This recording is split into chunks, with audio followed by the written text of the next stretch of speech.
Bonjour à tous et bienvenue pour cette vidéo récapitulative du cours de chimie en classe de 4ème. Le but de cette vidéo, c'est de vous aider à réviser pour le prochain devoir, qui sera très difficile parce que faut bien que je m'amuse moi aussi une fois de temps en temps.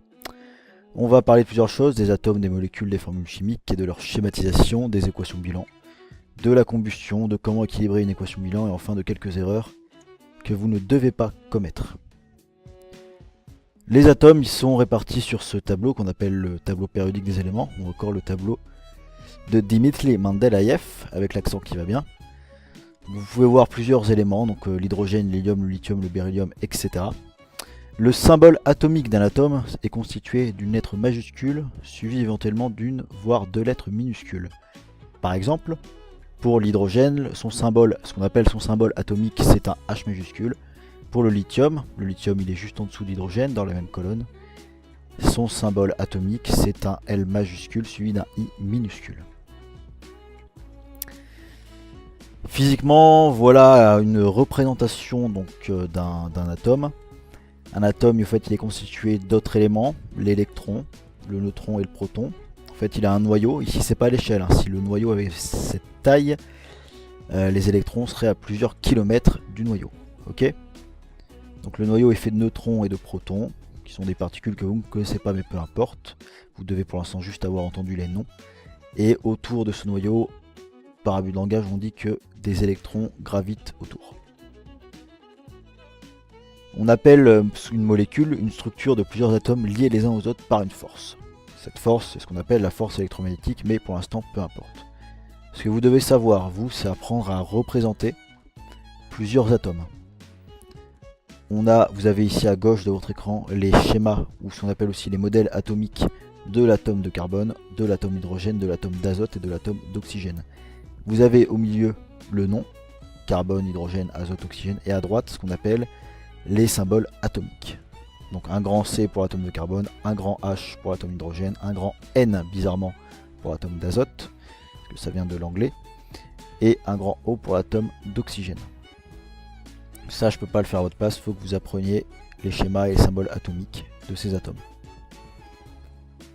Passons maintenant à ce qu'on appelle donc les formules chimiques et encore une fois les modèles ou les schématisations de plusieurs molécules. Voici les molécules que vous devez connaître, aussi bien leurs formules chimiques que vous pouvez voir au milieu, O2, H2, N2, CO2, H2O, CH4, les noms à gauche, les schémas à droite.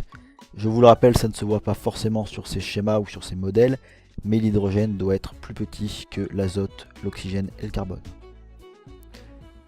N'oubliez pas que les indices, par exemple O2, l'indice est en bas, à droite du symbole atomique ou de la formule chimique.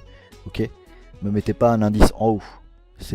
Dans O2 par exemple, c'est un petit 2 en bas à droite. Ça veut dire que dans du dioxygène, il y a 2 oxygènes. Ok ? Parlons maintenant vraiment de la réaction chimique et de l'équation bilan. Donc une réaction chimique, c'est une réaction entre deux molécules ou plus. Les molécules, elles se réorganisent en échangeant des atomes et ainsi de nouvelles molécules sont créées. Nous, on est au collège. Une réaction chimique, en vérité, c'est compliqué. Il y a souvent plusieurs étapes dans une réaction chimique. Mais au collège, nous, on va s'intéresser seulement à ce qu'il y a initialement, donc aux molécules qu'il y a initialement, et seulement au produit final. Ok ? Et on va faire ça grâce à ce qu'on appelle l'équation bilan. L'équation bilan, elle s'écrit comme suit. On a une première molécule plus une deuxième molécule, une flèche qui signifie se transforme totalement en, et ce qu'on appelle les produits formés, une molécule 3, éventuellement une deuxième molécule 4. Ok, lors d'une réaction chimique, il faut savoir que deux grandeurs se conservent. La masse et les atomes. Quelques exemples d'équations bilan.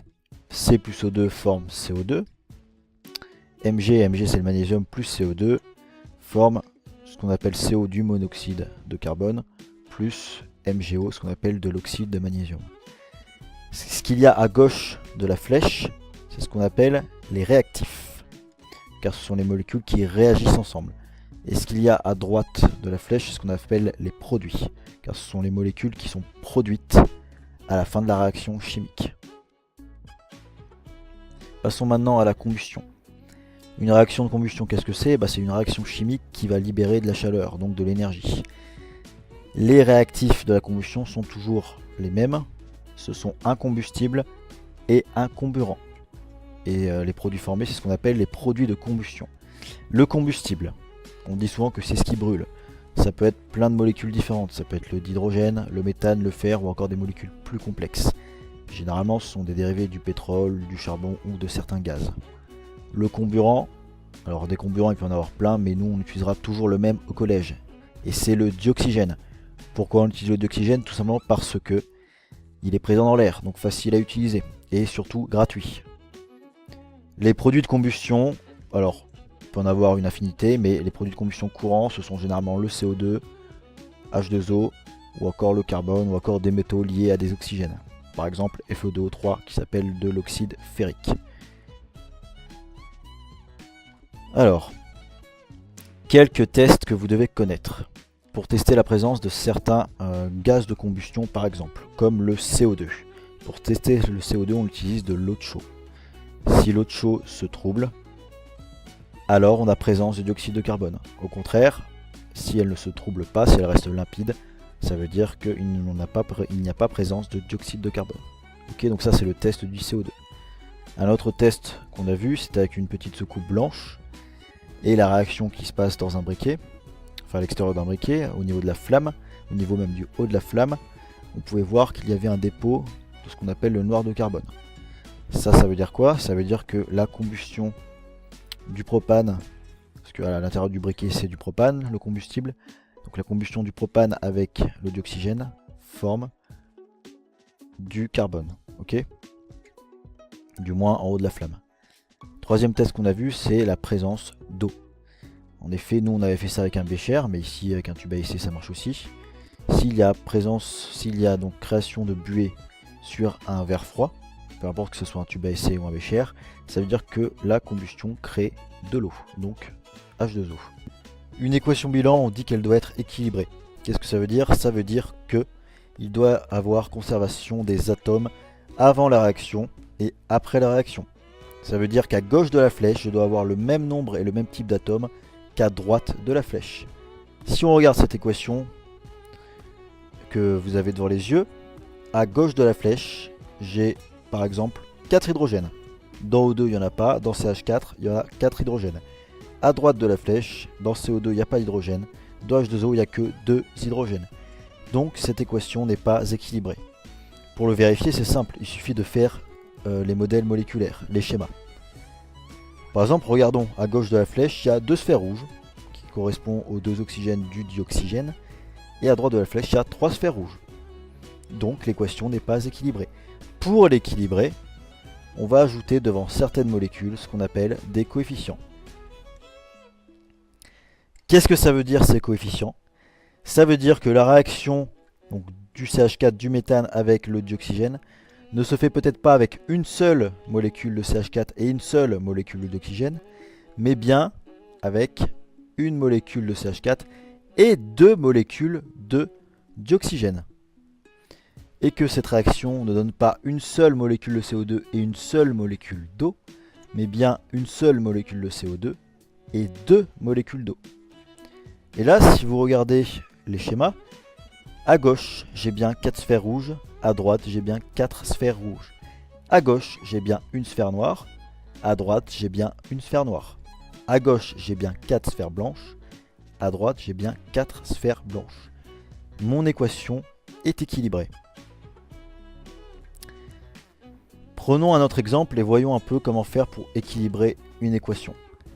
Déjà, on va essayer de repérer la molécule la plus compliquée, ça veut dire celle qui contient le plus d'atomes. Ici, c'est C3H8.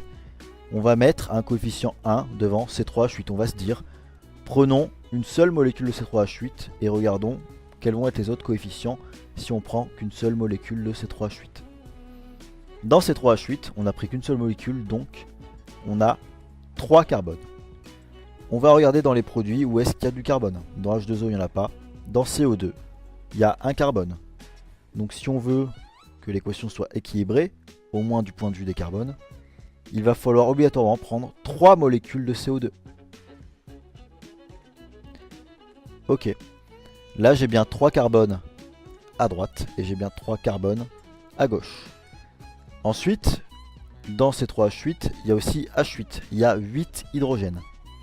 Dans mes produits, j'ai pas d'hydrogène dans CO2. Par contre, j'ai de l'hydrogène dans H2O. Et dans une molécule de H2O, il y a 2 hydrogènes. Moi, j'en veux 8. La question, c'est combien je dois prendre de molécules de H2O pour qu'il y ait 8 hydrogènes? Eh bien, la réponse, c'est 4. Si je prends 4 molécules de H2O, j'aurai bien 8 hydrogènes en tout. Si vous n'arrivez pas à faire ça, faites les schémas. Maintenant, j'ai des coefficients presque partout, sauf devant le dioxygène. Ça tombe bien, l'oxygène n'est pas équilibré. La question que je me pose, c'est combien y a-t-il d'oxygène dans mes produits, maintenant que j'ai mis mon coefficient 4 et mon coefficient 3. Eh bien, dans CO2, il y a 2 oxygènes. Si j'en ai 3, ça fait 6 oxygènes. Dans H2O, il y a 4 oxygènes. Si j'en prends 4, il y a 4 oxygènes. 4 plus 6, 10 oxygènes dans mes produits. La question qu'on se pose alors, c'est quel coefficient je dois mettre devant O2 pour qu'il y ait 10 oxygènes en tout. Si vous n'êtes pas sûr, on fait les schémas. J'ai dit que j'ai 3 molécules de CO2. J'ai 4 molécules de H2O. Ça me fait combien d'oxygène? Comme je viens de le dire, ça en fait 10, il suffit de compter. Il y a 10 fers rouges. Combien je dois mettre de molécules de dioxygène pour qu'il y ait 10 fers rouges? Une, ça en fait 2, 2, 4, 6, 8, 10. Il faut mettre 5 molécules de dioxygène pour qu'il y ait en tout 10 oxygènes. Ok. On peut faire apparaître ces 3 H8. Alors ici la vue est un peu éclatée pour mieux voir les atomes d'hydrogène. Et encore une fois, pour être sûr, on peut compter. Regardez à gauche, j'ai 8 hydrogènes. À droite, j'ai 8 hydrogènes, 2 par molécule d'eau. À gauche, j'ai 10 oxygènes. À droite, j'ai 10 oxygènes. À gauche, j'ai 3 sphères noires, donc 3 carbones. À droite, j'ai 3 sphères noires qui sont dans les CO2, donc 3 carbones. Mon équation est équilibrée. N'hésitez pas à faire des schémas. Parlons maintenant de quelques erreurs que vous ne devez pas commettre. Si j'ai ici une molécule de CO2, l'indice en bas est pour bien sûr le symbole atomique O, donc pour l'oxygène. Ça veut dire que j'ai 2 oxygènes. Ok. J'ai pas d'indice après le carbone. Mais ça veut dire ça qu'il y a un carbone. Ok. S'il n'y avait pas de carbone, on mettrait justement pas le C. Ça signifie qu'il y a C1, 1 carbone, O2, 2 oxygènes. Bien sûr, comme je viens de le dire, on ne met pas le 1 derrière le carbone. Si je vous demande d'équilibrer une équation, et que vous avez un CO2 à quelque part, et qu'il vous manque un oxygène, vous allez peut-être être tenté de supprimer le petit 2 et de mettre un indice 3 à la place. Vous ne pouvez pas faire ça. Vous ne pouvez pas agir sur les molécules présentes ou non. Tout ce que vous pouvez vous dire, c'est peut-être que dans la réaction, il y a plusieurs molécules.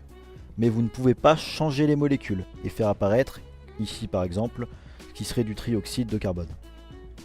Donc ça, c'est interdit. Ce que vous pouvez faire, c'est ça, mettre un coefficient devant le CO2.